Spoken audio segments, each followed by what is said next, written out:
Yo, what's up, YouTubers? Man, remodeling stinks. Look at this. I had to work on the stupid air conditioner. We got it blowing cold, but we got all the Bibles back here. And I mean, it is. We are junked up bigger than I'll get out. I mean, this is. I was going to say borderline embarrassing, but it's full on embarrassing how dirty this truck is. Oh. I had this clean, but I got to change out my tractor protection valve. When you pump down your brakes, that valve's supposed to pop out the way you set your parking brake, and it's starting to stick. So, not a big deal, not a big fix, but you do have to wait for the part because they almost never fail. So, yeah, it's a thing. Anyways, I was talking with a guy, and he was talking about how do you deal with drinking and stuff like that. And I said, well, he said he had to quit smoking weed. Then he started drinking a little bit, and then he said, I just kind of want to feel something. I said, I think you just answered your deal, because I talked to you about critical thinking. I'm like, I said, well, you got to use your critical thinking to assess the problem. And I said, what is critical thinking? I said the problem is people don't understand what words actually mean.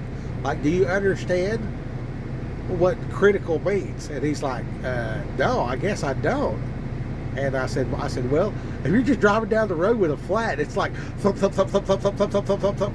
I mean, you need to change the tire, dude. You know what I mean? Like, that's critical. Okay, but critical thinking is an analysis. Like, what does this actually mean? So at that moment, we just think, we hear the input of thump, thump, thump, and then the car's wiggling and everything. So we're getting all these indicators, right? I said, all you gotta do is break it down. If you'll break stuff down, you will become powerful. It says they had a form of religion, but no power. And they had no, the Bible is the Word become flesh. So as you break these things down and you write the Word on the tablet of your heart, you build your power. Okay? You're like,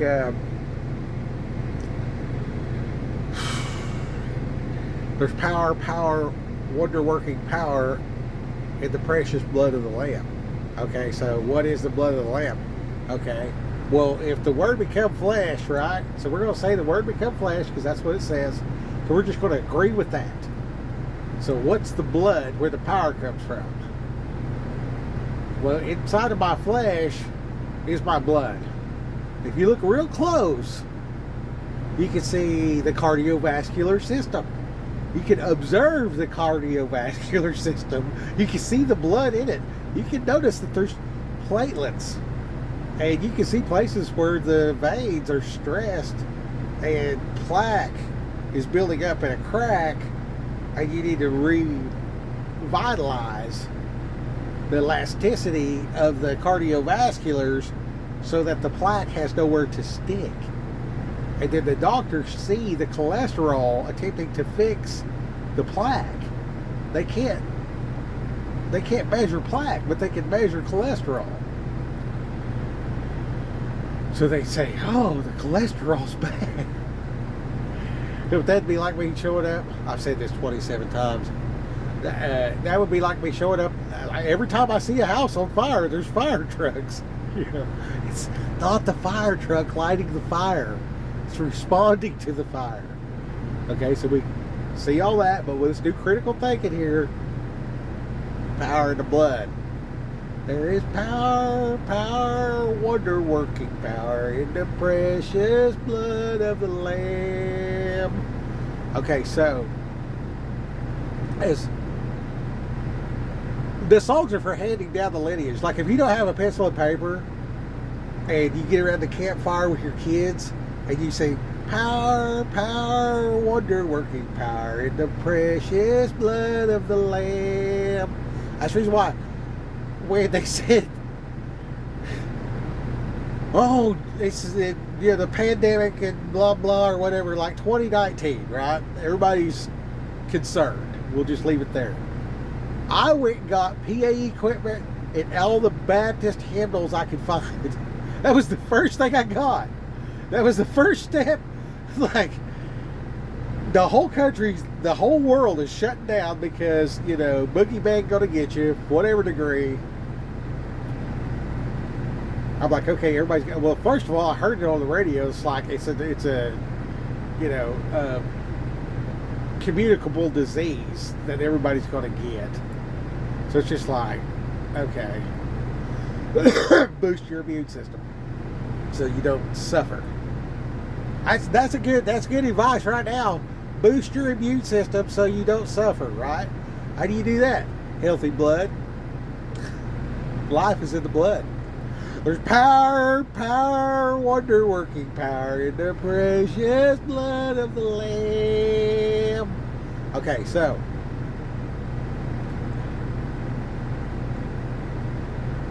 looking at Jesus' blood, critically thinking, breaking it down.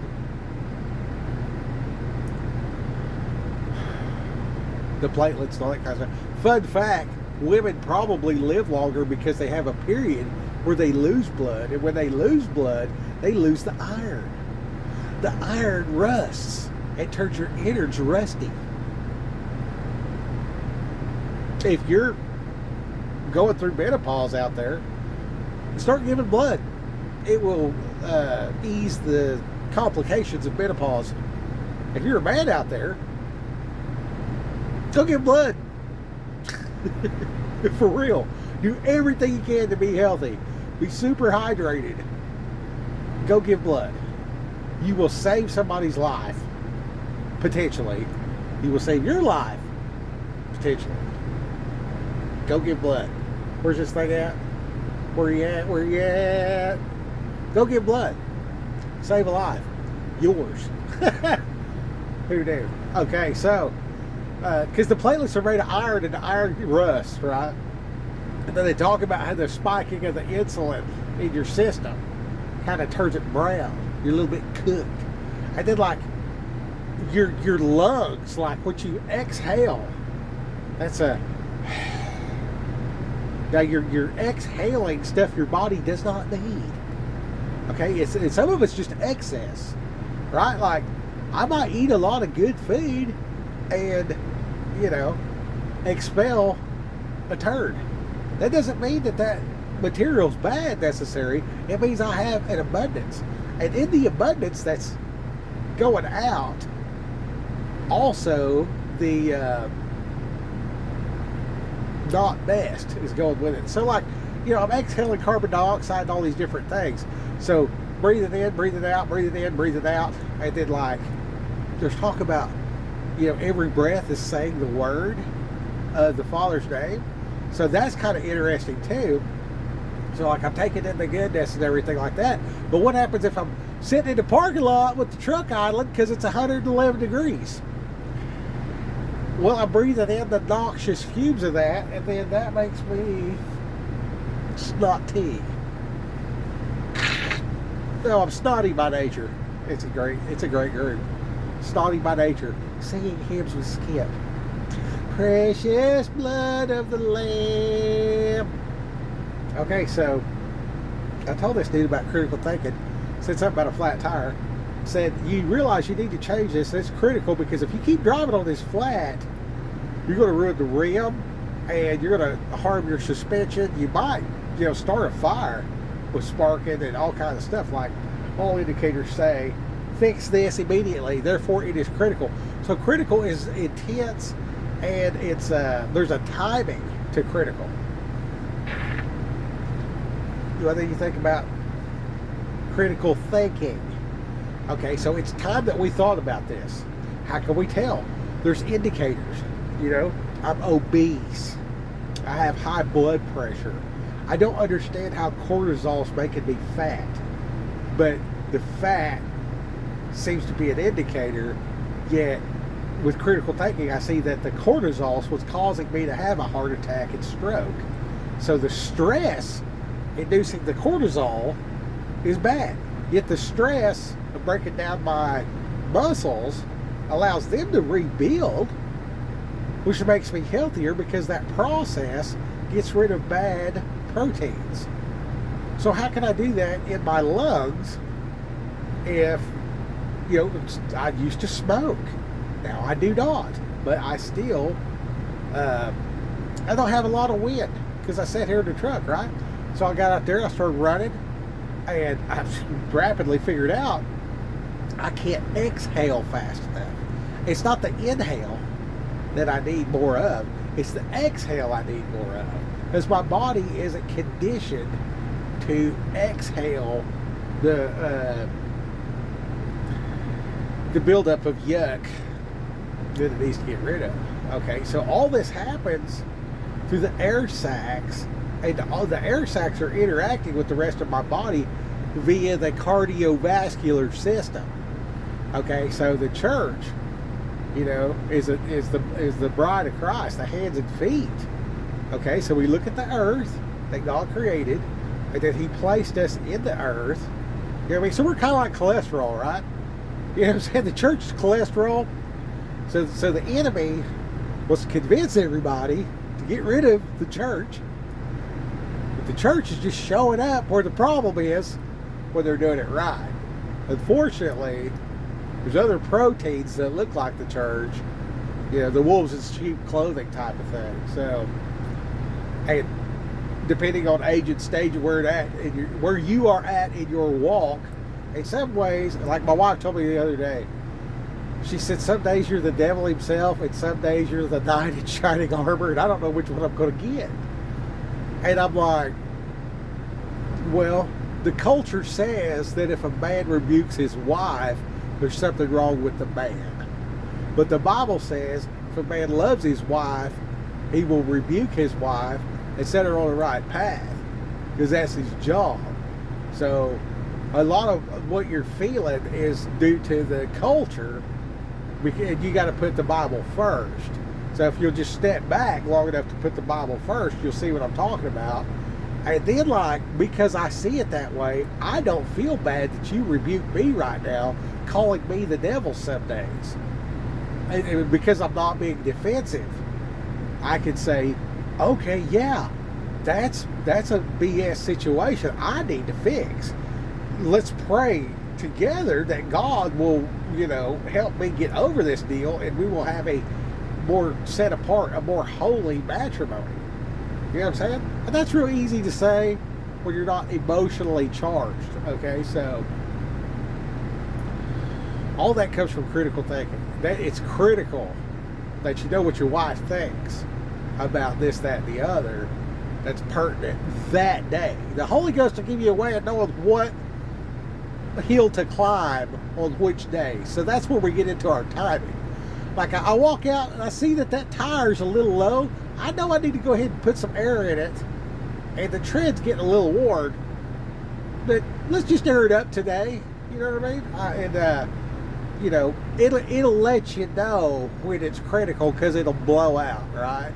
So some stuff is like that, and then other stuff is like, because of timing, I walk out, exact same scenario, but winter is right around the corner, or there's war in the South China Sea where the rubber comes from.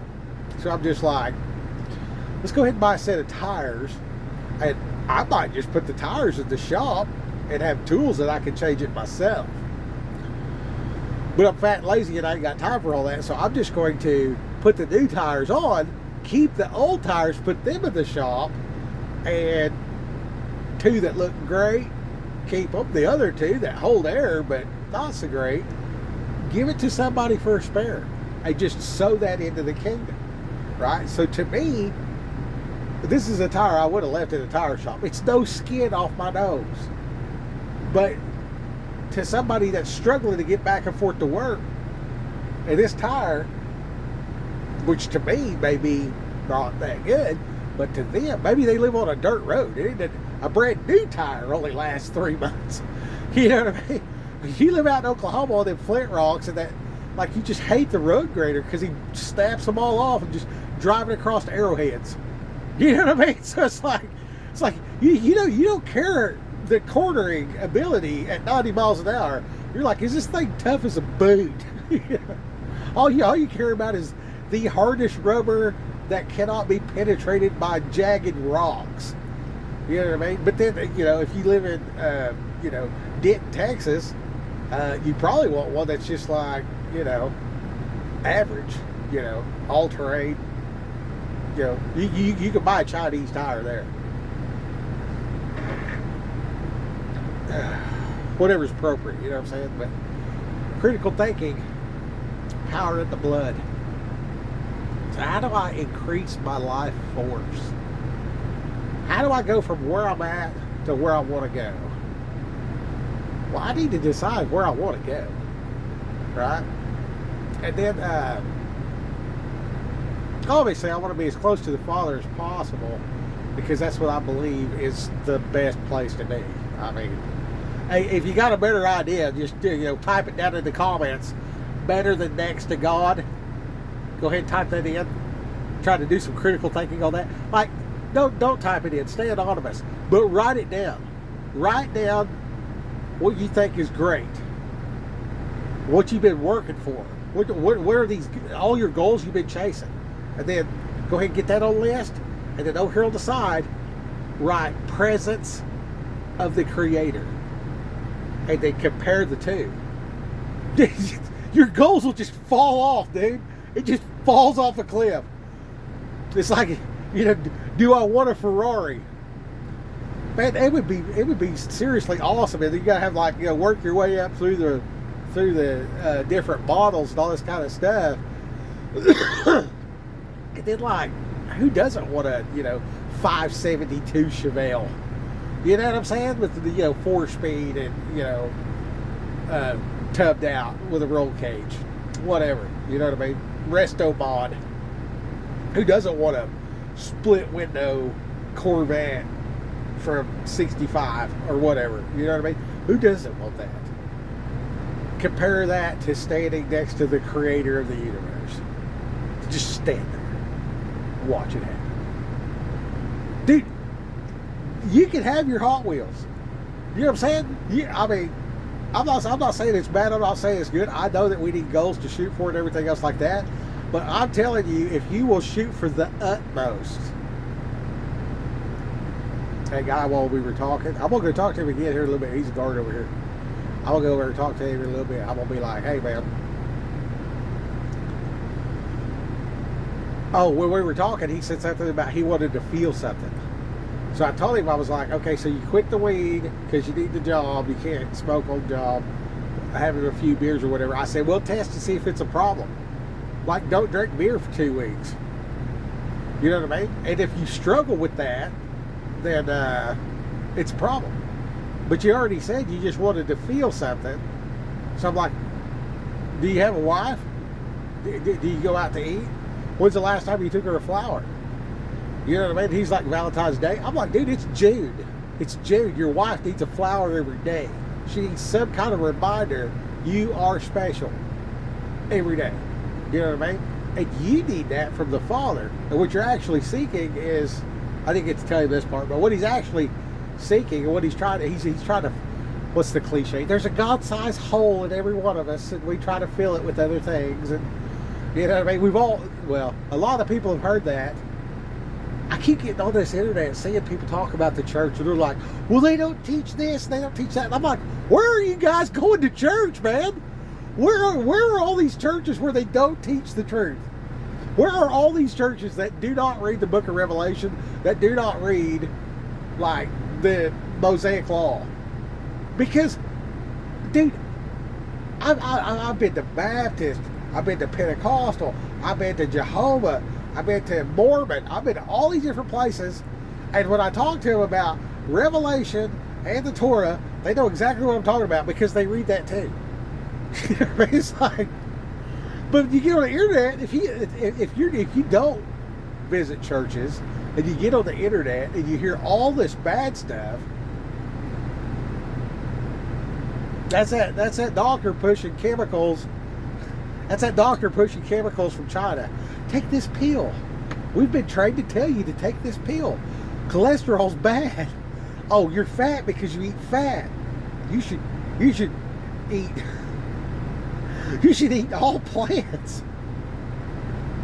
I can't even say it with a straight face. I can't even say it with a straight face. Here, let's take all this good stuff out of the milk. And then we'll boil it. And then we'll give you pasteurized milk that's bastardized, pasteurized, and homo. No. Let's just get it straight out the titty. I'm for pure titty. Pure titty. Make that too. Maybe that'll be a good thumbnail for this video. Pure titty. Give me the titty squeezins. Hold the BS. No sides. No pesticide. No herbicide. No homicide. No suicide. Hold the sides. No thank you. We want life. Yeah, the church is the cholesterol of the world. That's pretty. Go ahead and use that in your sermon. Go ahead and use that one. That's pretty good analogy right there. Does our blood need to be thinned down so it'll flow? Or do we need to get the plaque out and add elasticity to the veins? You know, the vein is like a, you get one of them old, cheap dollar store plastic in like the next winter. And then the summer after that, it's all cracking and popping loose and everything. It's just kind of cheap. That's like what happens to us because we've been smoking cigarettes for 27 years and just, you know, living wild. And then, so the cardiovascular system of a 17-year-old human is more like one of them pocket hoses that expands. So that's the part they don't tell you. If you get a lump in there, it just expands even more. But it goes and goes and goes and goes and goes, and then finally, you know, it's expanded so far, you know what I mean? And then this chunk breaks loose, moves over yonder, and, you know, you had a stroke. Well, the cortisol that increases belly fat also includes, you know, the plaque and all that kind of stuff like that. So if you watch the internet, a lot of it will tell you the things that they've been telling the doctors, and they tell the doctors that way the doctors will prescribe the pills that way they can come out with the other pills, and they'll take the nutrients out of the bread. That way it has shelf life. So it might not be, they got tricked by the devil too. Okay, let me tell you this. The farmers and the people that, the butcher, the baker, the candlestick maker, they're all getting tricked by the devil too. They're all getting tricked by the devil too. It ain't their fault. You know what I'm saying? I'm sure greed had a little bit to do with it or whatever, but that's more of a make it make sense type of thing. You know what I mean? Like, it's very difficult to run a wheat farm. You know what I mean? And somebody comes along and says, hey, if you add these input chemicals, you'll have a better yield. So, you know, it's good for business, this, that, and the other. And that's kind of how it started out. But then now, like, they know, and they're so swamped, a lot of them want to change, but they can't. And it's not feasible, it's not viable. And then the government jumps up and it's like, bomb, Iran. And it's like, holy shit, dude. Will you knock it off with the bomb, everybody? I mean, dude. But they won't. And they'll squeeze the economy. It's like they let the middleman pop up to innovate and motivate and all this kind of stuff, and then they just like kill them all. They started to figure out it's us. Yeah, it's bad. But anyway, you know all this stuff by critical thinking, okay? And by critical thinking, I got my hand up here on this deal like this. That's why I'm filming like this. Because I got my phone holder is my hand. So I'm holding onto that shelf. Anyway, it's a weird angle. That's why I figured I'd say that.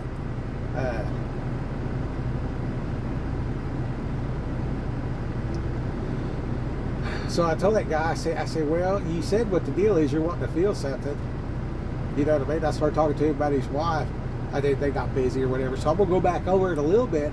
I'm gonna give him some tips about how to woo the wife. Okay.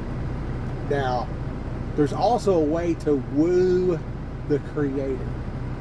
Okay. It's kind of woo-woo, touchy-feely, but a passionate man, a real man, a strong man, a man of war. David was a great example. He was a great example, a very passionate fella. You know what I'm saying? Okay, so this dude, he got a lot right, he got a lot wrong. And then he got right again after he got wrong. But I mean, he's still like, hey, this covenant with old boy only lasts until I die. So after I die, y'all go kill that subbitch. so, you know, Bob, Iran. I mean, it's like, dude, it's no wonder that America was so blessed. Because we're all just like, you know, hey, let's just like knock it off. You know what I mean? And, you know, you put boot to ass to the point of installing somebody that will cut the shit and just like live in peace. You know what I mean? It don't make no sense to go over there and bomb everybody and just like do all this kind of stuff and then just leave them, just leave them hanging. You know, just abandon Afghanistan and leave all the military equipment. It's like, okay, yeah, they're worse off than they were to begin with, and now there's like, you know, opium going everywhere. You know what I mean? You got China on one side of the mountain harvesting all the rare earth. The other side of the mountain, you got the freaking opium growing. I'm just like, dude, like.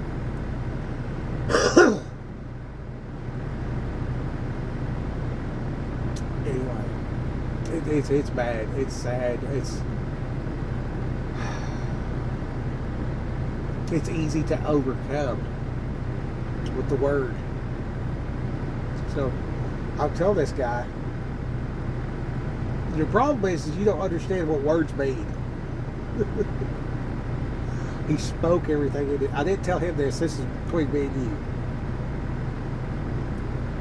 The spoken word is how everything was created. And if I can think about it and I can visualize it, I can speak it into existence. I was driving down the road. I thought, man, it's so freaking hot. I was in Texas. It is so hot. And I see the semi truck pass me. He's about to take the exit. I said, God, I'd like to drive one. Because I remember driving with my dad. The way it was in the 80s and 90s. Which was a blast. Like, if you ever find a time machine, go back to about 1988. Probably about 1992. And just drive a semi-truck for a summer, you will have a blast. I mean, yeah, growing up, you know, and going to parties and stuff like that and everything else, comparing that to trucking, the trucking was way better. It was so much better. Like, if you get the old timer, they used to have a horseshoe table, you know, the inside of it, they had the phones, so you could call and get directions to where you're going, because there weren't no cell phones and stuff. So the community, the camaraderie, and then the back row of every truck stop was called Party Row. Okay, and the truck stops would feed you if you bought fuel there, because that's how they made their money, was on the fuel. I think bulk was like 33 cents, and we bought it for like $1. Most of the time we were pissed off when we had to pay $1. I remember, I don't know how many times, a pocket full of change from the weeks going in and doing. You're on your way home and you don't want to carry all this weight in your pocket, so you'd actually go in there and just dump your pocket, and they would gladly count the change. And then, which they were probably skimming some of it, but whatever, it didn't matter. That would buy enough fuel to get home. From California, like, I mean, you got your lettuce and stuff. You go over here and get some berries. You go over here and get some lettuce. You go over here and get some carrots. And now you got a delivery in, Ardmore, Oklahoma at the Walmart or whatever. And you take off. you get probably, I don't know, New Mexico. You got this pocket full of change, and you're just like, put all this on pump such and such, and that gets you enough fuel to finish the load. You know, then you didn't have all that change to deal with, so it just made sense. You know what I mean? And then like you'd be driving down the road and you see somebody with their hood open. You get around, hey man, you doing all right? You need some help over there? All the alternators out here. Let me pull over. I got one in the side box. You know what I mean? You be on the side of the road. Oh wow, you know, I lost 2 injectors, and I got them out. Somebody just pull up and just like have it in the side box. You know what I mean? And just be like, here you go. You know what I mean? Oh hey, let me buy these. No. Here, just take it. Well, at least let me buy you a cup of coffee. You know, you guys, you know, do the work on the truck, get to the next truck stop or whatever else like that. You go in there, you know, you buy the dude's dinner or whatever like that, shoot the shit, chop it up, you know, where you going, what you doing, and you just driving down the road on the CB, just talking back and forth. You know what I mean? And the late nights, you know what I mean? You gotta do something to stay awake. You know what I mean? And we would talk to each other and stuff. And I mean, random people you never even knew. Okay, and here I am, just a little kid, and Dad gave me a penny a mile to navigate and to pick the routes, right? So I'm picking these routes, I'm seeing him interact with these people and all this stuff, right? And I'm coming from the end of the last dirt road. You know what I'm saying? Like, there was like one black guy in our school, and he thought he was Indian. You know what I mean? And he comes to school, and he's like, I found out I'm black. I'm like, well, no shit, you're the only one that didn't know. Of course we're still going to be your friend. But he was so scared that nobody'd be his friend because he's black, you know.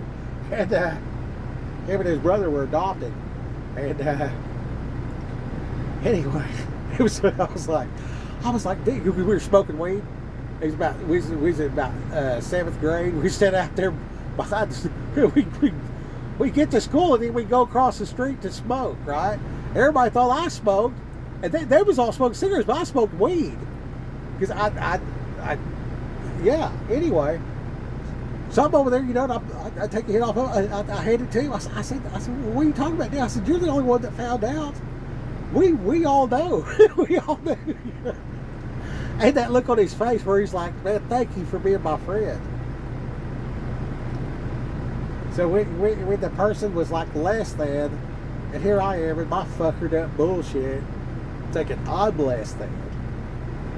You know what I mean? What I seen in his eyes, I like giving that away. And every now and then somebody gives that to me. And it's really, it's beautiful, man. It's beautiful. It's enough to sing a song about it. Okay? And it ain't queer. You know what I mean? And all this bullshit. You know, this that one guy at that Bible study, he said, what'd he say? He was reading about David, and Jonathan loved David. And he's like, now the Sodomites will try to make this out like he's some kind of queer. And I'm just like, when you're in a Bible study and the leader says, the Sodomites, it is hilarious, dude. It's hilarious. I've blown coffee all over. I had to wash the windshield. I'm sitting there drinking coffee, and he's like, now the Sodomites. And I'm just like, God. David is not queer. Jonathan was not queer, man. I'm not queer. And Daniel wasn't queer either. So, you know. Anyways. You get down to the nuance of the word. Power in the blood. Power in the blood. Okay. Watch close. Use your critical thinking and apply it to the blood. I've never considered the church the cholesterol of the earth until this video. Me and you learned that together right now. Right? Now, like, I'm looking at me, so like it's us. You know what I'm saying? And I took my glasses off. I look a lot better when I'm blurry. Yeah. Go ahead, like, maybe I quit doing these in high definition. That way I look better, right? Marry a woman with bad eyesight. It'll pay off when you get older.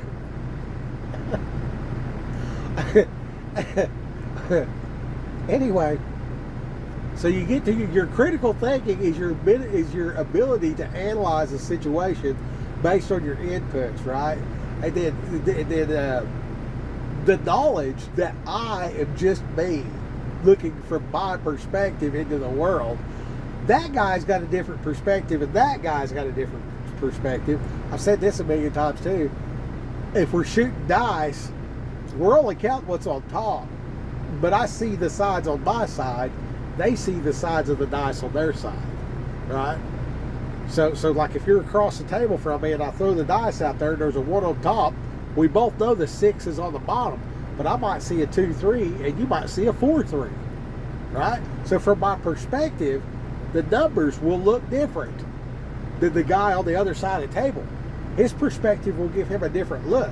So in that moment that I can hear his perspective and add that to my assessment analysis of whatever, that's an extra input. That's something I didn't know. That's the reason why these cell phones are set up to try to extract human knowledge. And they try to compile that, compute that. They call it AI, but it's not. It's actually human intelligence regurgitated with whichever spin they choose that they think is most advantageous to them. Okay? They, them. So I say, that guy, he said something about, oh no, it was a lady, and she posted that she cut somebody off in traffic by accident and was just trying to say I'm sorry when she rolled the window down. She had real pink and purple hair. And the guy yelled, hey, watch out, pronouns. He called her pronouns. And she just laughed about it because it was funny. Because, she could take a joke, but yeah.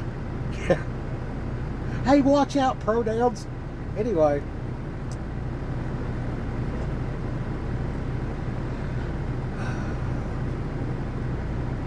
Wonder working power in the blood.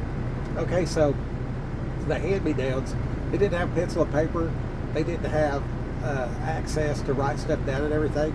So they would have the rituals and traditions and the songs and hymns. The reason why we're supposed to speak to each other in songs and hymns is because it sticks. The reason why I use humor in my videos is because it sticks. You know what I'm saying? The joke goes, the preacher man told me, it's like filling up buckets with holes in them. Half of what I said runs out by the time they hit the door, and then they lose the other half arguing over where to eat lunch. I said, well, maybe I'll tell a joke or two, put a little honey in the water. At least there'll be a nice residue. Kind of sticky. It'll stick. So that's real good. Catchphrases, going in and doing it and doing it and going in and going in and doing it and going. You know what I mean? Yes. And they do a word study on YHWH, the Tetragrammaton. Like what is that? Yod-Heth, Wah-Heth, or Vwah-Heth. They know which one. You know what I mean? And then look at what those letters actually say and all that. You know what I mean? It's set that to a rhythm, going in and doing it and doing it and going. So I'm just going, and in the going, I'm actually doing. And while I'm doing, I'm still going. So I'm going and a doing and a going. And if you say it fast, it kind of like, gets all repetitious, rhythmic, and it's got a little bit of a jokiness to it. You know what I mean? And that auctioneer style fits my accent, right? So the site-specific accentuals in my syllabus, is that right? Is syllabus a word? As I express and articulate to the masses without glasses, as I tell their is going and doing it and doing it and going is an exercise. So I want to exercise my way of thinking. I want to express what the Holy Ghost is telling me. I want to give a documentation of just what's happening. Okay, like what's happening. Like there's too much good for me to be crazy, right? It's like I feel like I'm about half crazy. I really do. I feel like I'm isolated and alone. I really do. And as I take it from my perspective, And then I start looking and saying, like, you know, I felt like I was less than because I grew up at the end of the last dirt road. But David was out in the field. You know what I mean? And I couldn't see real good because when I was a kid, I looked at the sun and I just kept looking at it. And like it was like hurting my eyes. And I was just like, I kept looking at it. So my distance vision got blurred. And because things were blurry, I had to do things different. Like, when you're driving at night, the paved road is darker than the grass. So I learned to stay on the darkness. So later on, I just made a video talking about that Bonneville. Later on, when I had that Bonneville, the blackouts, I'd be driving, and I just turned the headlights plumb off. And the people riding with me would freak out. And I knew these roads like the back of my hand, right? Over there around Decatur. And over there around, well, around a significant part of the earth. And I had drove these roads in that car, and like that was back when it was a driving game, Gran Turismo. Okay, so there was all these time trials and stuff like that. So we would play Gran Turismo, go out and get in real cars and drive down these back roads. And Arkansas's got some serious corners, right? So I would take this corner and I would note the speed, the gear, and the RPM. And then adjust my gearing for the most prosperous, hardest pull. And I knew that my BPH in that car was, it really started coming on at about 3,500. And it kind of started petering out about 5,200. So if I was about 4,300 as I laid into this corner on my RPM, that was the right gear. And then I could give it full throttle, and this front wheel drive said pull me around the corner. And yeah, and I mean, you go from corners that will make you nervous at 30 to swooping through there like you're insane 85, 90. You know what I mean? And then now you've done this so many times, and you know, back in the 90s, if you got a bag of weed off somebody, you had to go through like a bunch of situations before you could actually get to the person, right? So like, I would tell, they'd be like, hey man, can you get some smoke? I'll be like, oh yeah, I can go over and get, you know, from Buddy's house, where like that. Well, I'll be like, let me use your car. You know what I mean? I'll go over and get it. You know, I'm out of gas. So I just drove the shit out of everybody's car and came back. I had a bag of weed in my pocket the whole time. And, well, not in my pocket, but it was, you know, close, way closer. You know, if I drive around for 30 minutes, running 100 miles an hour, if anybody's trying to follow me to the spot, they can't find me. And anybody don't want me to take off and drive in their car, if they won't loan me their car to go get it, then they don't want it that bad. Or they're trying to get me. You know what I mean? Because I'm paranoid like that, because I used to smoke weed, so I'm freaking paranoid, right? Anyway, there's people would get in that Bonneville, and I'd turn the lights off, and I would show them how to drive at night by staying in the dark spot. And every one of the people, I'd freak them out. They're like, how in the hell can you drive like this? I said, well, for one, I'm blind. So when the sun's out, it's like this for me. I can't see. And then I showed them the technique. Of course, by then I had glasses. So I put glasses on, and I could see that a sharper edge for what is the road, what is the grass. And these roads did not have lines. These were not. These roads, it's a miracle. When I say I should be dead, I mean, yeah. And a lot of my friends did die, by the way. Not just drive around, but yeah. Anyway, I do not support the drug situation and culture. I was just brought up in it, and you know, I haven't had nothing to do with anything like that. And I think it's legal now. You know what I mean? Like my uncle's got, like, you know, he's in Oklahoma. Like you can just have like 12 plants or whatever for your own use. And I'm like, who's using that much? And then like I realized, you know, there's a difference between, you know, somebody that's got, you know, some plants in a 5-gallon bucket and somebody that actually grows a freaking hedgerow with 12 planks. Like, oh, this thing's got 12 stalks. You're like, man, this thing's going, you know, this is 30 foot of fence line that looks like a hedge out in front of a manicured house, and there's buds on this thing the size of my fist. And that's the way it was where I was growing up, you know what I mean? And a lot of people didn't realize that. And then the Dust Bowl, everybody went out to California, you know what I mean? So there was this whole thing, and then the 80s, and then, like, you know, you see these people on the internet now, they're like, come over here, we'll show you how to shoot guns. And I'm just like,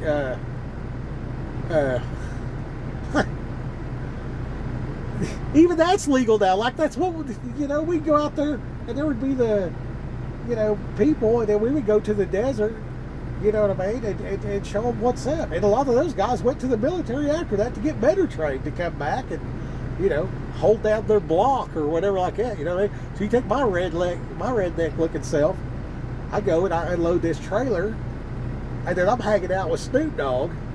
You know what I mean? Might as well have been. I didn't even know that was a thing. Right? And the only experience I had with somebody that was black was my friend Daniel. I mean, he's cool, you know. I mean, like, whatever, you know. There was no, you know. We heard about cowboys and Indians, but we went to school and everybody was an Indian or a cowboy or a stoner, like, you know. And I fit in the Nirvana crowd. You know what I mean? I was just grudgy anyway because I lived at the end of the last dirt road. I remember telling somebody, this is a great story. I'm like, I'm so glad Nirvana came out wearing dirty pants. It's like, I have been wearing dirty pants my whole life, and it's cool now. and Curtis's family come from out there in California, and I had the haunts for his cousin or whatever like that. And I had these stonewashed pants that were cut off. They wasn't cut off because I cut them off. They were cut off because I was riding my motorcycle. It got caught in the chain and it ripped one leg off. So I cut the other side off to match. Yeah, because I was like, okay, whatever. But I still wanted like something to cover my knee because back then everybody's like, you know, like you didn't want to appear to be gay. You know what I mean? Like, it was, you know. Anyway. So long shorts, no Daisy Dukes. And then when you sit on the bike, if your shorts ain't lower than your kneecaps, when you sit on the bike, it'll hike up. And yeah, you don't want to be that guy. Anyway, so I've been wearing them pants and they were dirty and everything. And then I put on a different pair of cutoffs. It's summertime and stuff. And she's like, you look like such a dork. At least the other one looked like Grudge. I was like, oh yeah, I forgot about that. You know what I mean? And I was like, it was so good that Nirvana had grudgy pants. Because, you know, if you're out there working and stuff, and then you're working on your car, you know, have a flat tire, change it, get back in the truck and wipe your hands on your pants, boom, you got Grudge, right? And anyway, that's going way off topic, but the all that stuff I just said, okay, here I was talking to a man about you need to take your wife a flower. Just stop on the way home, get a wildflower, get home, give it to your wife, do something like that 5 days out of the week. You know, I was just thinking about you. Hey, don't make a big deal out of it. And she'll turn around and it'll become a big deal. And then do something like that for God too. Every day. Just be like, get your coffee. Like, you know what Jesus' blood type is? Be positive. And just laugh with the people. That's you giving God that flower. You know what I'm saying? That's cultivating with God, right? Now, He put me through all this crazy shit. And then, because of my wild living, I wound up in prison. But not for anything crazy. I was actually in prison for child support. You know what I mean? So then, 2 years of that, and that was just like, it. You know, like I lost my family. You know, here my son had died, and then I lost my family. I got a family, I lost them, and then I got another family, and I lost them, and now I'm like reading the Bible like, come on, God, give me some baby steps, and then bam, here's, you know, 1st and 2nd Kings, 1st and 2nd Chronicles. I call it stumbling into righteousness, because I won't listen to nobody, because I'm a jackass. So I would find these things, and as I'm reading about the Bible and stuff, and I'm telling other people, I'm like, this is a big deal. And I started talking about it all the time because it caught my attention. You know what I mean? I'm like, okay, this is okay. So David did it like this, and then I recognized in my own life where I had done similar things, and then what happened after that. So I'm like, this is real. This is real. And then I got the concept of precepts. Do a word study on that. Precepts. You need to do a word study on significant words. As you increase your understanding of words, that's how you power up. That's how you level up. You don't want to form a religion with no power. You know what I mean? I don't want to be doing the song and dance because, fat guy in a shirt told me to. And all I get is praise from fat guy in the shirt. Oh, well, you did real good. You give us all that money, and we took that money, we did this, that, and the other. Well, yeah, there was expenses, so I had to keep 78% for myself. But that other 22% that you gave, it went where you thought it did. No. You want to find organizations like the Gideons, right? This guy, I was actually in jail. David L. Moss, Tulsa County Jail. This guy come in, my sink was leaking. I thought this dude was a janitor because he's wearing like a onesie. He looks like a janitor. I'm like, hey man, the sink's leaking. He's like, okay, yeah, I'll let him know or whatever else like that. Have you seen so-and-so? And I'm like, we start chopping it up. And I realize, oh, this guy's a preacher. Okay, you'll find the best preacher. Like, go to your local jail and say, what preachers come here? And then go join that congregation and find that guy and be like, if you only had 15 minutes to talk to me, what would you say? And just listen. You want some tell me what I don't know? Buddy, that is wow. Anyway, and then see what you can give them. Find out what they have need of. That's a great place to tithe to. Whatever that guy's doing, you know what I mean? But that Gideon dude, he explained to me that the Gideons were businessmen that wanted to take the Bible around the world. They had to pay dues to cover the operational. And 100% of their donations are 100% printing Bibles. And they go into the world and give the Bibles out. This dude said that he became a Gideon when he was 56 years old. He was currently 72, and he'd given out millions of Bibles in 60 countries. He had personally handed a person boxes, cases, pallets of Bibles, and spread the word of God all around the world. And he didn't even decide that he should do this until he was 56. And I was just like, good job, dude. Cool. That is freaking cool, man. Like, dude.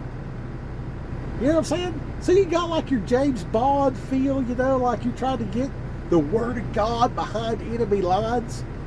That might just be like, can I make it to the inner sanctum of the crack house? Or can I get into Beijing, China? You know what I mean? And I started, I found books, dude. Like, I'd go from this jail to that jail. And I died. And then I couldn't remember that, but I remembered the Bible. And one day, my friend called me up. He said, it's Amnesty Day in Locust Grove. If you turn yourself in, you can start your payment plan. I was like, oh, well, that sounds cool. What's that got to do with me? He's like, dude, you got warrants everywhere. Oh, no shit. I didn't remember because I died. Okay. And I remembered everything about the Bible. I don't know how I remembered it, but I did. And but I'm like, well, this is news to me. So I start calling everywhere. I'm like, oh shit, yeah, really? And then like me and the woman had some fuss to whatever degree. And I'm just like trying to go to jail at this point, you know what I mean? And make a stink just that way I could go to jail. I like walked around Tulsa for a while. I wound up, talking shit on the phone to finally go to jail. But dude, I went into a courthouse, like all, with my side piece, the whole 9 yards. Everybody, I asked this guy, I said, hey man, how do I go to jail? Or what do you know? I said, he said, what are you doing in here? I said, I'm trying to go to jail. He's like, I can tell you got, your side piece right there. I'm like, Oh, yeah, I didn't even think about that. But I asked the court clerk, I'm like, how do I turn myself into jail? She said, oh, you need to go to the sheriff's office. Go outside. There's a penguin standing on one foot. Walk past that. It's the second door on the left. I'm like, whatever. You know what I mean? So I'm just like, I'm all depressed. I'm like, can't even go to jail, right? You know what I mean? So like I'm walking by and I see this guy just thinking. And I looked at him, I said, God forgives us the way we forgive others. And his eyes just lit up. You know what I mean? But apparently he was like a juror, right? Anyway, so I go down the elevator, walk outside, and Tulsa has these penguins. And they're standing on one foot. Sure enough, there's like an 8-foot penguin on one foot. I'm just like, you got to be making this up, right? And anyway, he's like standing there all. So I go over to the thing. I walk in there. I'm like, hey, I'm trying to go to jail. And they said, you don't want to go to jail. I was like, no, really, I got warrants and everything. I'm turning myself in to go. Oh, you don't want to go to jail. You know what I mean? I'm like, whatever. You know what I mean? So they literally would not take me to jail. So I walk out. I walked over by the spaghetti warehouse. I see this other guy, and I said, hey, man, you hungry? He's like, yeah. I was like, I'm going to go in here and eat. I'm trying to go to jail. Maybe they'll call the cops on me to go to jail, but, I'll pretend that I'm paying for you. I'll take the rap for all of it. Let's go eat. And he's like, hell yeah. So we go in there, we start eating and everything like that. The waiter's coming by a couple times, and we start talking Jesus and everything like that. And then he come by again, and he's like, and I told him, I said, hey, man, I asked him, I said, are you going to get trouble for this deal? Because I ain't paying for this food. I'm trying to go to jail. And he goes, man, hang on just a second. And he goes over there, we're like, he comes back with a plate of food. He just sat down to eat with us. Anyway, I go outside. I sit down on the curb, and I'm waiting for the cops. Cops never showed up. You know what I mean? And then like I get a phone call. Hey, just come home. Blah blah. Well, when I get home, the cops swooped in and they took me to jail. You know what I mean? And I was like, wow, this is pretty intense for driving on a suspended license. You know what I mean? They're like, well, we were in town anyway, we're just practicing. And I was like, well, you're doing pretty good. And anyway, they took me to jail and everything like that. So then I'm in the jail, and that's where I beat the dude in the jumpsuit, right? And everywhere I went, they started calling it the God Pod, right? So I told them, I was like, you just lock the door until you figure we're even. I'm not paying you. Like, I'm not even going to try. You know what I mean? How old is this warrant? Oh, 6 years? Yeah. Just close the door till we're even. I ain't paying you. So I go from jail to jail to jail to jail to jail to jail to jail. And it's just miracle situations over and over and over and over. And at one point, like, and it ain't just like they're telling me and I'm receiving, but like at one point this old guy come in there and he said, how are you here from God? How do you know? And he thought I was crazy. And I was like, well, it's kind of like your radio, right? So you got to be dialed in. You know what I'm saying? And then like, if you're getting too far from the signal, you won't hear it. And then if you're off just a couple numbers, that can interfere with it. And then like, if you don't have the right antenna, so you got to have the right radio, the right station, and then a good antenna and all this kind of stuff like that. And you will acquire those things through the study. And he's like, well, I'm like 70-something years old. I've never heard nothing from him. And I was like, well, maybe you need to dial it in. You know what I mean? Because I've been walking down the road before, and because I read a book about Kenneth Hagin preaching to heads of lettuce,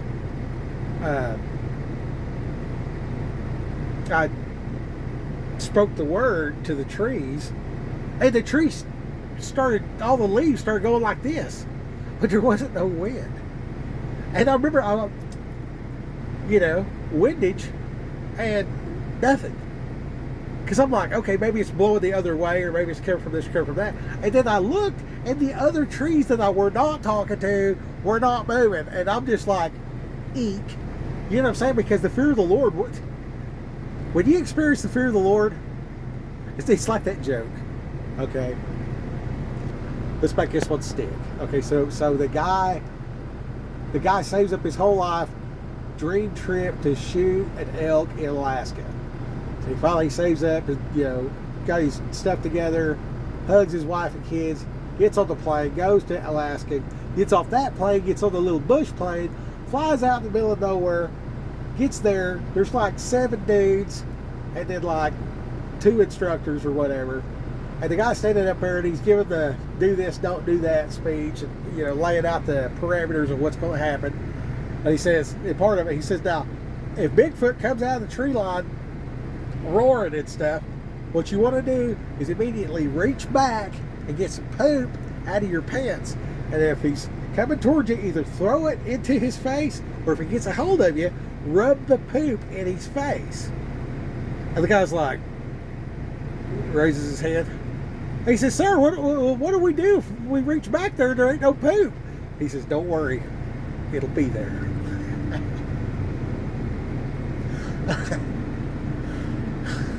Don't worry about that, it'll be there. When I see the leaves,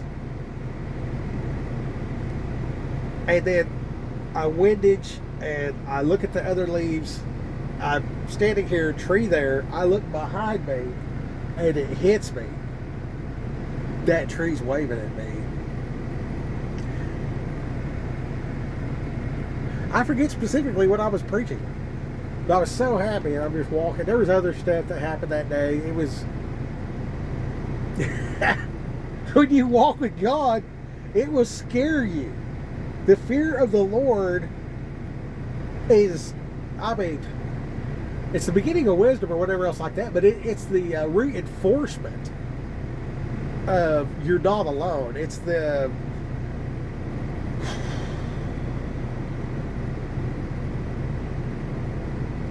knowing the urgent need for salvation amongst the people. It's God's will that none shall perish. And if I got to sit in this truck and deal with that, I'm pointing at the broken air conditioner. I'm pointing at the ELD. This stupid dash is going to check engine light on right now. They haven't even got to fix it. Like, dude. They took it apart. They cleaned it. They put it back together. They didn't even change the parts. I'm like, y'all are putting you guys are putting a Band-Aid on a broke leg. I'm just like, with their mechanics, and they realize chances are the replacement parts are not any good either. That's just the world we live in 2025. Planned obsolescence, right? So there again, bonus tip for you people that are like have money: start making parts that don't break. Stick with it for 5 years. You will be the #1 parts producer in the world. Everyone will buy your parts. Like banks, like Summit Racing, and all sort of kind of stuff. They focus on better than. I'm not saying that. I'm saying OEM out of metal. Take the OEM specs. Don't even try to improve it. Just make it out of material that doesn't break. Notplasticparts.com, where everything's made out of aluminum at least. We have a cast iron water pump to replace the OEM plastic water pump. You know what I'm saying? And then just like, the car manufacturers make more money off of parts than they do off of building the cars. And you can look up, you can buy their part and 3D scan it and produce it. If you want to be in your garage, okay, like set up a network, right? So there's dudes with a garage, right? You say, hey, dude with a garage, we need a water pump for a Chrysler Pacifica minivan, because there's millions of them and they're made out of plastic. So you make this water pump and be part of our syndicate, our water pump cartel. And then like pick a different water pump and tell Billy, and pick a different water pump and tell Jamal. And then now the garage manufacturers of the United States unite under the guise of notplasticparts.com, You know what I'm saying? It's just like, you know what I mean? If you happen to be the kind of guy that has multiple warehouses in St. Louis, and you realize that you got there by connecting the dots and organizational skills, apply your skills to not plastic parts, OEM spec, and then outsource that stuff to where a guy like me can, you know, grind after work, like literally grind metal into shapes or whatever. You know what I mean? Maybe I got like a crucible or whatever, and I'm actually pouring cast iron to make the casing, and then I'm putting a few parts together, and now water pump or whatever plastic parts that are junk that break all the time on very common vehicles. You know what I mean? And then just, you know. Okay, I've said it 3 times. I'm not going to say it again. Like, make not plastic replacement parts. Notplasticparts.com. Not plastic parts. Use metal and rubber. Pretend it's 1932. Just rugged. And then, like, come on, man. Like, they had a Jeep that 5 dudes took apart and put back together. They drive up there, jump out of the Jeep, take it completely apart, put it completely back together, and then drive off. Like, make that. And just make sure it's a mechanical diesel motor that has no electronic parts. That is EMP proof. You cannot kill a mechanical diesel engine with an EMP. There's nothing. It's like drain the water out of your plumbing system if you're leaving for the winter and your pipes cannot freeze.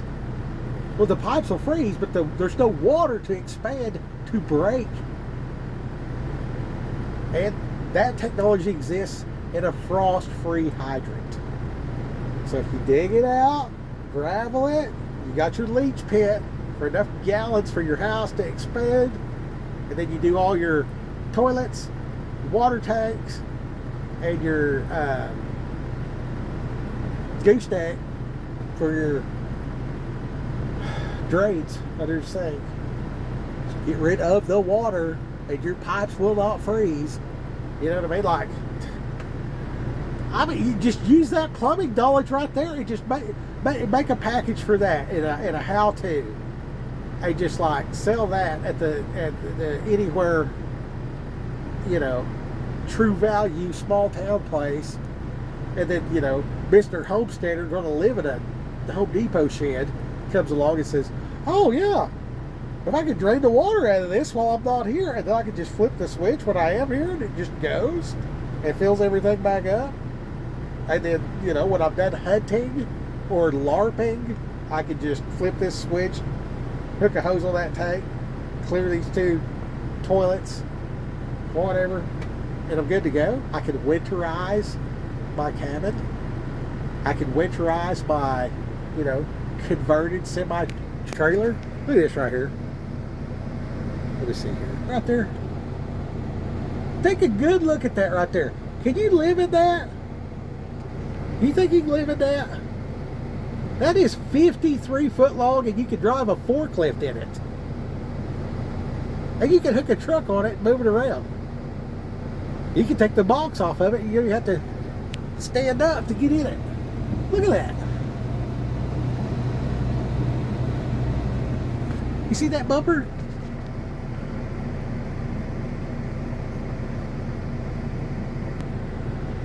When we back up to the dock, it's a concrete with steel. And we hit it, and it'll go bang sometimes. Sometimes people hit them going 10 miles an hour with an 80,000 pound mass banging.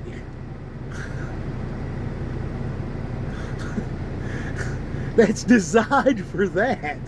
And then somebody picks up a pallet. Some of these pallets are 6,000 pounds, and they drive into that trailer and set that down to drive out and get another one and another one and another one.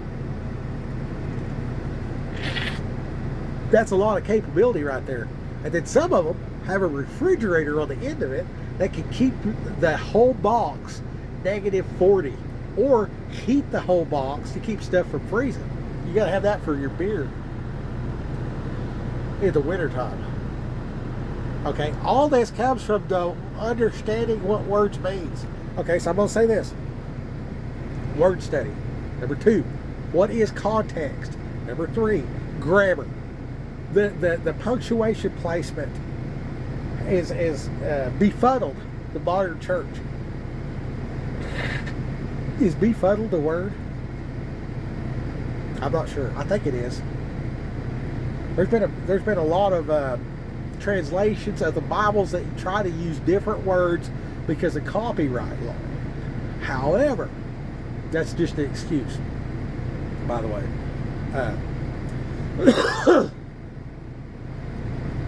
The gist, getting the gist of it is the point. And you cannot get the gist of a situation without the context. There's a story about a tablecloth with non-clean food, and the angel says, go kill and eat. The Mosaic law says, do not eat unclean. These are statutes forever. Surely this is not too hard. So I guess maybe he was just talking to Shirley. I think he was talking to all of us. Pretty sure forever is as long as the sun shines on the earth. As long as it's called today. And then math will tell us, if your math is mathing, it's always today. Tomorrow when it gets here becomes today, and yesterday is always in the past. So, forgive and forget is stupid. Forgive is good because we're all human, right? So, we were created in the image of God, therefore we deserve dignity. I should give dignity, but then you have to earn respect or whatever. But the fact, just standing on business type of deal, like that person was created by God in the womb. That is not a piece of shit. Okay? They may be acting like a piece of shit. You know what I mean? It says about the one that says to the brother Rakah is in danger of the fire. You know what I mean? You fool. But I could say you're acting foolish. You know what I mean? So I don't want to say Rakah to my brother. I don't want to say you're going to hell for doing that. I don't want to condemn this dude. I don't want to call him a fool and belittle him and beat him down with my perceived righteousness. Because in that moment, I'm the one that's in danger of the fire. That's the gist of it, right? So, and then if I say that God said and said through me that this is how it is, you know what I mean? And I'm like, really, with a heart of manipulation, straight up tricking people, you know what I mean? God said that you should send me $1,000 tonight. If God said that, and He told you to tell Him that, tell Him. You're weak if you don't. Tell Him. If God straight up tells you to say something like that, tell Him. Don't be a pussy. If God did not tell you to do that, you're doing that out of a form of manipulation. It is very likely not going to work out in your favor in the long run. There's a significant chance that your foolish behavior has put you in danger of the eternal flame. It's everywhere you don't want to be. Okay? So, discover life. Anyways, so I'm gonna have to go tell this guy after a while, you're at to get a flower or something and give that to your wife, to your spouse. You know what I mean? You need to take from on high the goodness of God and get it inside, because you can't give what you don't have. You know what I mean? I have to get the love of God and get it into my evil self so that I can comprehend why my wife needs a flower, and then be kind and gentle towards her and bestow a flower upon her. Still be tough enough to fight the world and be like, motherfucker, I will kill you to the enemy, but I gotta take off the fight you hat and put on the, I'm a husband hat. You know what I mean? You got different hats. You gotta wear different hats and different coats. You know what I'm saying? A corduroy's not going to do me real good in the pouring down rain. And then like a rain slicker's not real good walking across the desert. You know, increasing the heat because there's no flow of air. You know what I mean? Do I have a corduroy jacket? Do I have a rain slicker or whatever else like that? Am I properly equipped for the task? Am I using these things appropriately? That's context. So context and critical thinking go hand in hand. And these word studies, including the context, will give you the gist. Once I have obtained the gist from on high, I can convey the gist in a practical manner that is, you know, seasoned with salt, pleasant, digestible, understandable. And that's the quest. You know, and that's being Christ-like. Christ used the parables that the people understood. You know what I mean? I'm not gonna go to the Sahara Desert and try to use a parable about swimming in the creek in Oklahoma to try to convey. You know, there was a story about they were somewhere in the desert and the people had never seen snow. So when they read in the Bible, you know, white as snow, they didn't know what that was. They're like, what is snow? You know what I mean? So that would be real good to use parables about. I mean, even the word itself did not apply to these people that they couldn't conceive, they couldn't grasp.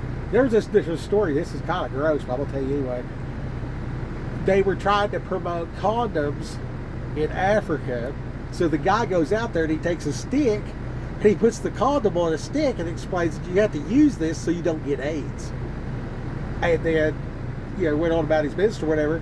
And then he got reports back. Hey, what the hell did you tell these people? Blah, blah, blah. And it turns out, because they thought it was a spiritual type of thing, they put the condom on a stick and then they put the stick above the bed and then proceeded to have sex. And they thought that condom on a stick was somehow saving them from AIDS.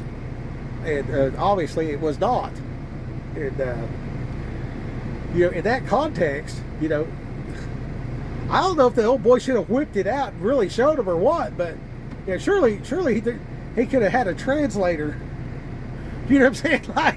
Like there's a way to get your point across without whipping it out. You know what I'm saying? Like,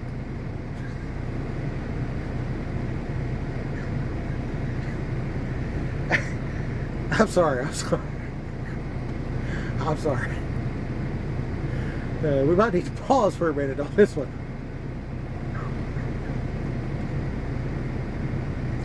Do not whip it out in the name of Jesus. I'm sorry. This is serious. I'm supposed to be serious. So the word study in context, make sure your parables are appropriate and that the people understand. You know what I'm saying? So like, I know most people that'll see this are smarter than I am. And I know that I'm breaking it down to a small level because I'm growing in the making of this. And I live in a truck in a parking lot, so yeah, there's that.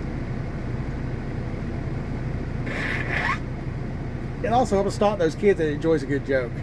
So, you know, be lighthearted and stuff, you know, and don't take it so hard.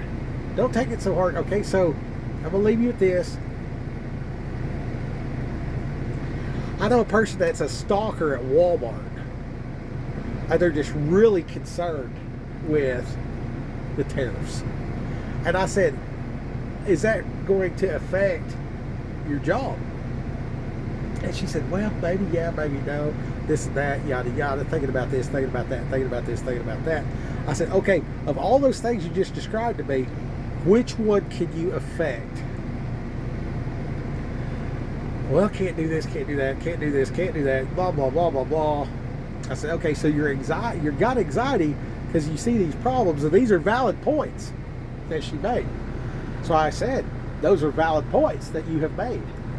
I want you to adjust your focus on the fact that you are stocking the shelf at Walmart. You know, you're up there running the cash register on occasion. Okay, so really you're competing with the other employees to be best at your job. So there's, you know, actually doing the job, there's being on time, there's interactions with customers, and there's interactions with management and co-workers. It's kind of the political situation of, you know, working here. And so really, it's like that bear, the joke about the bear. Like, I thought, if me and my buddy go camping and there's a bear trying to eat us, I don't have to outrun the bear. I have to outrun my buddy. And we laughed and everything.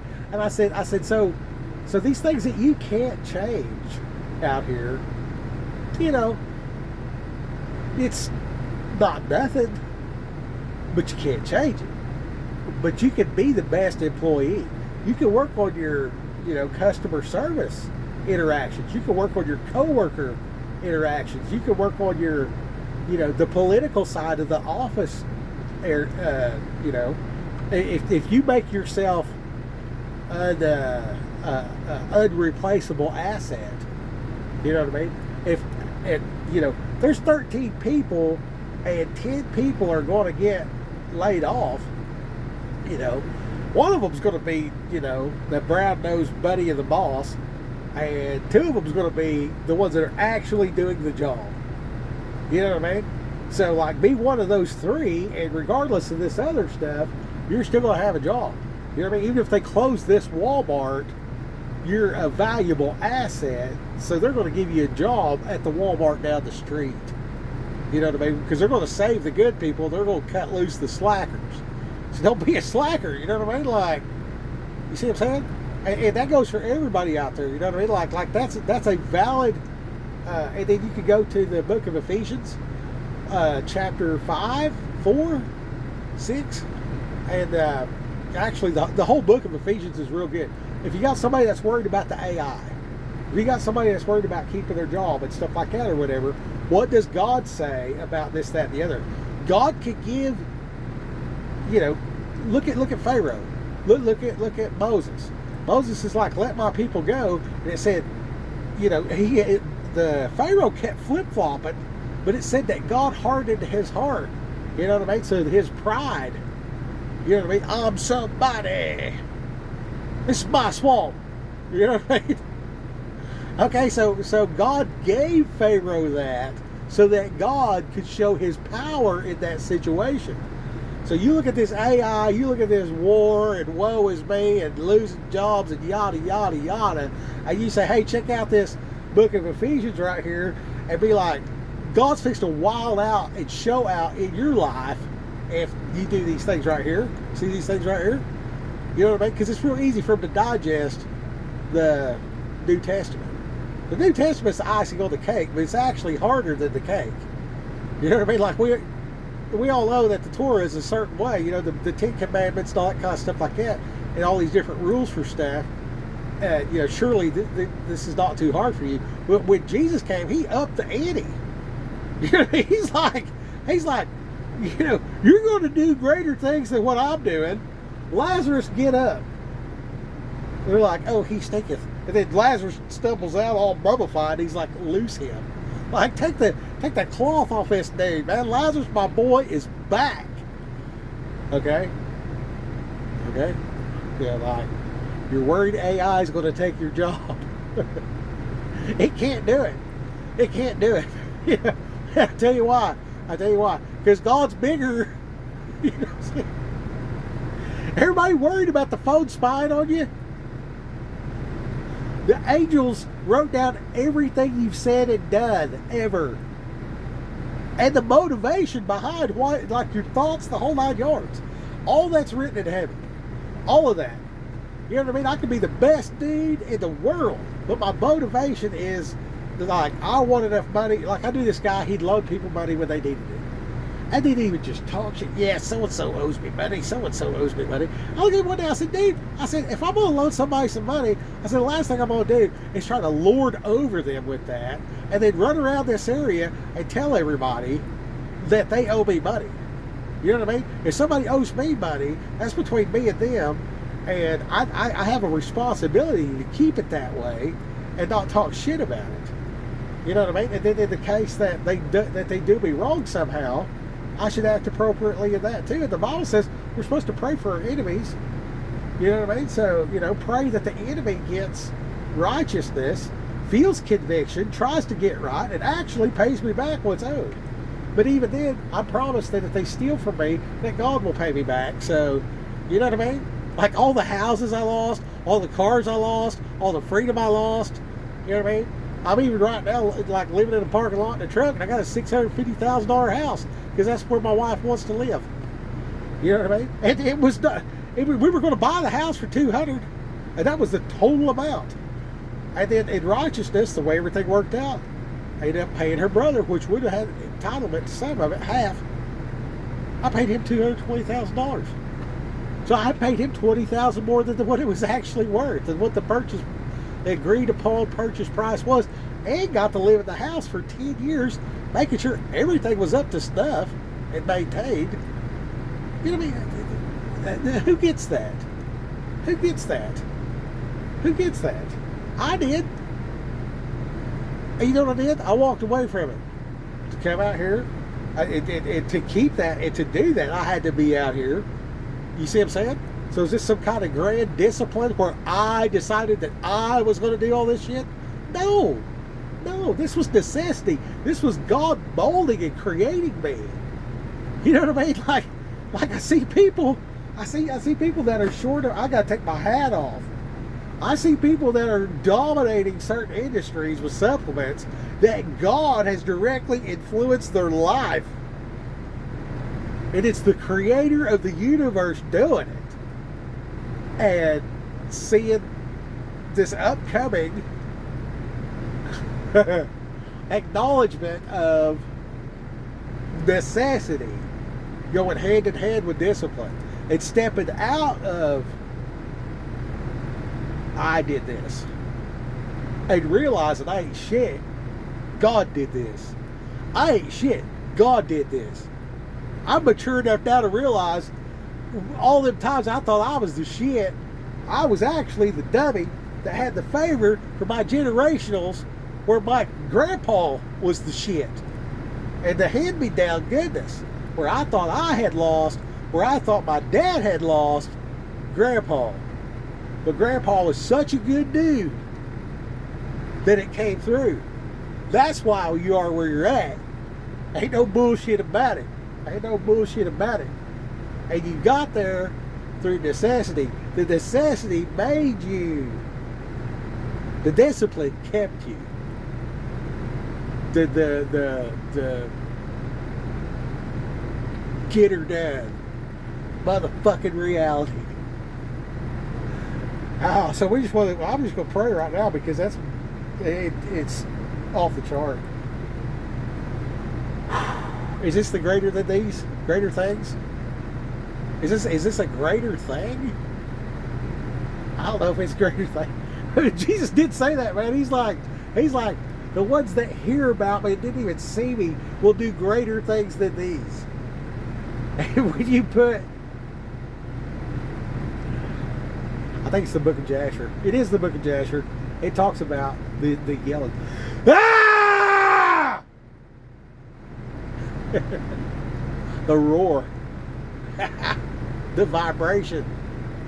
The levitation of Levi. Yeah. Power in the blood. Power in the blood. Dear Heavenly Father, I just come to you in prayer right now. I just want to thank you for whoever's watching this.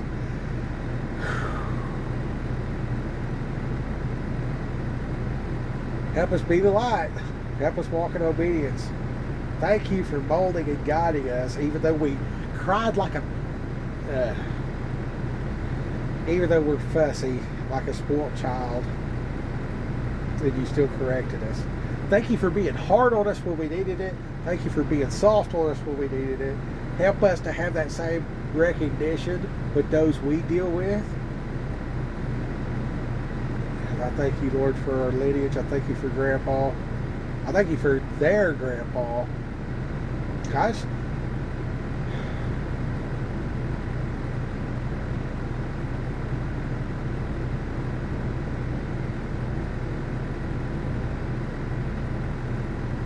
Yahuwah Sabaoth.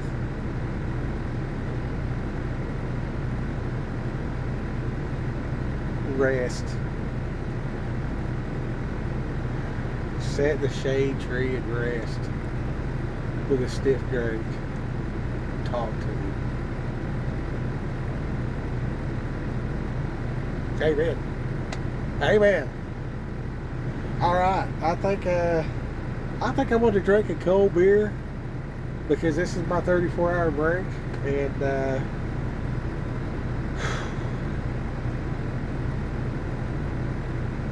you feel power leave you sometimes when you're doing stuff.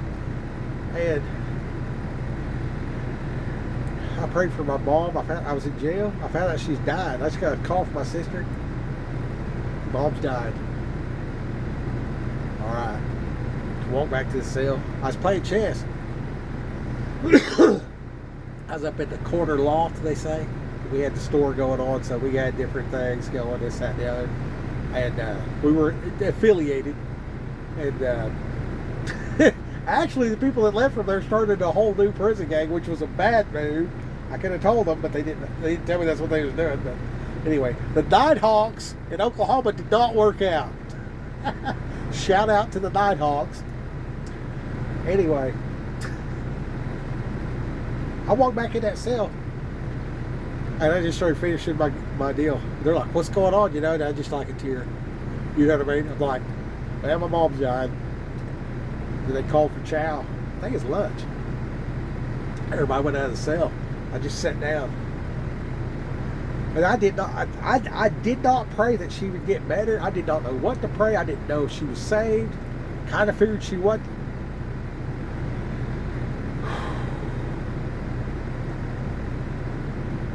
Barefoot on the floor, raised my hands, bowed my head, sat on the rack. I just started praying for mercy. God, just please have mercy. You know what I mean? Cried it out a little bit there. Probably 15 minutes of chess, a couple more minutes, called for chow, probably a 10-minute prayer sitting there. As I'm sitting there, I just felt heat just woo up through me. Just woo, woo, woo, like that. And I felt it go up, I felt it go out. It was about yay big around. And it was, I could feel it penetrating the layers of cement and roof above me. I didn't know anything once it hit the air. But I knew that happened.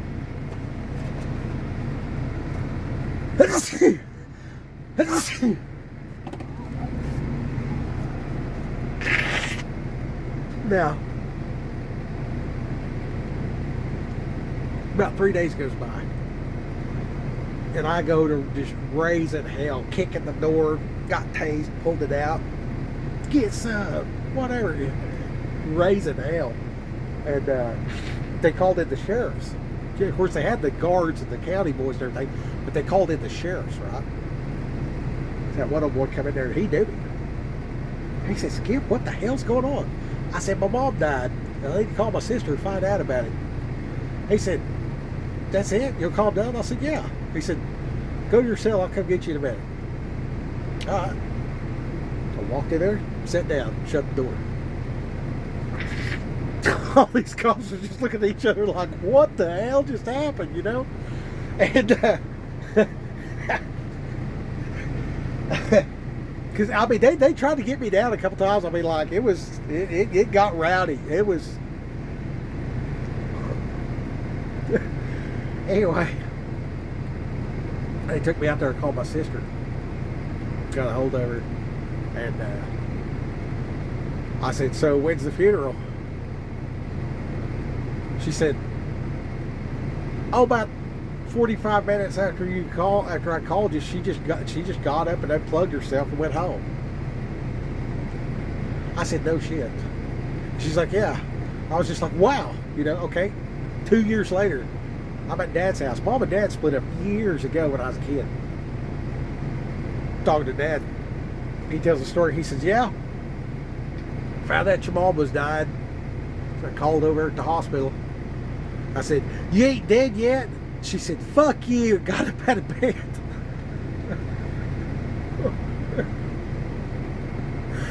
Oh man, she had asthma real bad or whatever like that. Then she blowed up like a barrel, and then congestive heart stuffs and everything like that, and complications of fat. And it finally got her, but not that day. And I know that she's with Jesus, and that's very comforting. And I don't know if it's my dad over here talking shit. I don't know if it's my sister calling out to the family. I don't know if it's me praying or whatever, but I know that each one of those things was a part of my mom being alive for 5-6 more years. I got to see her again before she died, briefly, but I did get to see her again before she died. You know what I mean? So, if you need that hug them. They need a stiff rebuke them. If they need a solid motherfucker, get off your ass and get busy. Motherfuck them, I guess. You know what I mean?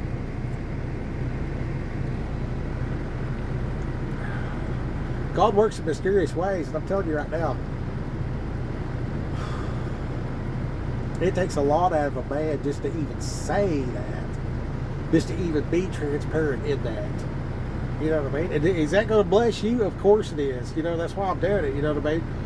But if you think that making this video is not blessing me, it's not getting me closer to God. This is me giving God a wild flower. Saying, hey, look at what he did. Look at how he worked through my sister to save my mom. And look at how he worked through my dad to save my mom.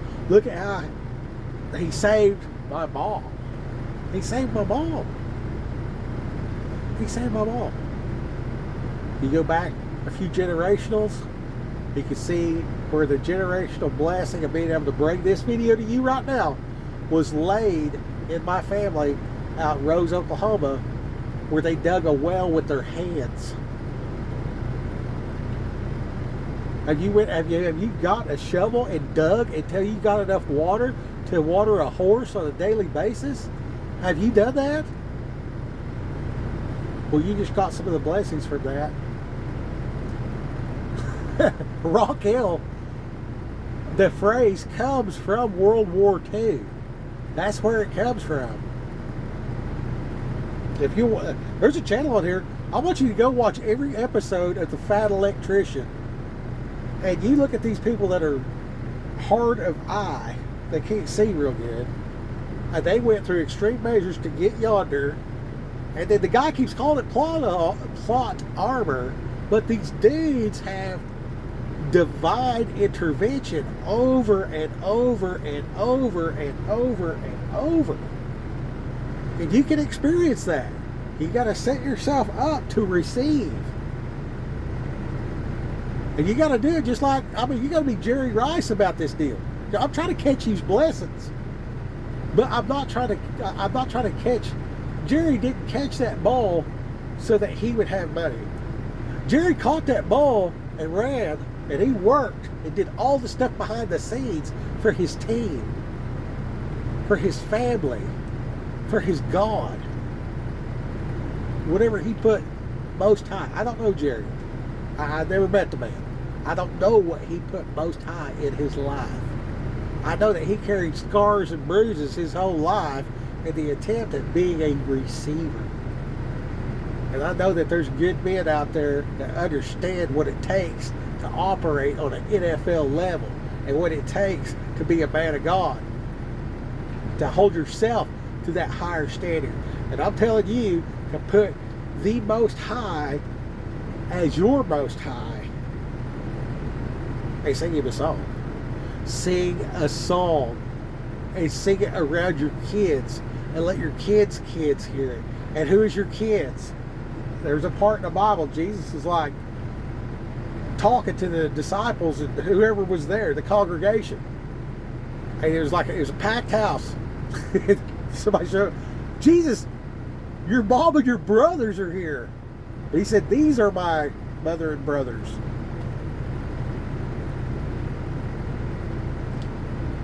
You're grafted into the kingdom of God. Your kinfolk have also been grafted in to the kingdom of God. Your age and stage does not matter. Your creed, nationality, and status in the world does not matter. It's a hoax. That's the hokey part. That's the okey doke hoke that is society. You're deemed for so much more. And it's gooder than good. And you're a do-gooder, a go-gooder, a be-gooder. Oh, Johnny be good. All right, well, I guess I'll get off here. You know, just making another short video, trying to keep it under 90 seconds. God bless you for putting up with it this long. God bless you for putting it up. God, whoever's watching this at 1 hour and 41 minutes. God, I just pray for whoever's watching this at 1 hour and 41 minutes. Lord, I just pray that you'll be with them. They're obviously seeking you. If they're watching it this long, they are seeking you, Father. And they need you, Father. And I pray that you make yourself abundantly clear in their life today as if they were a new Christian, fresh baptized. I pray, Lord, that you send a new Christian, fresh baptized, into their close inner circle so that they can pray with the youngins. That childlike faith, those childlike prayers, and that they can see you answer the child's prayer in their early age and stage. Lord, I pray that you give them a clarity of understanding what age is and maturity and all that. And I pray, Lord, that you give them a maturity to understand stage, the different stages of things. And I pray, Lord, that you give them the in-depth word study and the of critical thinking and all the attributes of word to each word that they do a study on. And I pray, Lord, that you give them a light heart to be able to enjoy the things. I pray, Lord, that you'll send the guardian angels to take away the ability to try to be less than when the enemy attacks and distracts. Yeah. We're in rock and roll. All right. Bay number 4. Bay 4. Yeah, then put that bell on it. All right. All right? So Yeah. it's already here. Okay. That's the tractor protection valve just got here. So, Lord, we're just going to finish up this prayer right now, and we're going to fight off the distraction. We're going to keep first things first.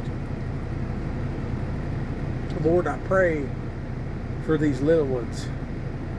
And I pray for these big ones that are making themselves little in your sight, that are humbling themselves, that you would lift them up into your righteousness, and you give them word study and critical understanding of the matters true to your heart. I pray that your will be done. I pray that their will, I pray that they go back to the Lord's Prayer and see it as how to pray instead of what to pray. And then also repetitiously say that as the Lord's Prayer. So thank you so very much. In Jesus' mighty name we pray. Thank you. Amen. Raquel, gotta go.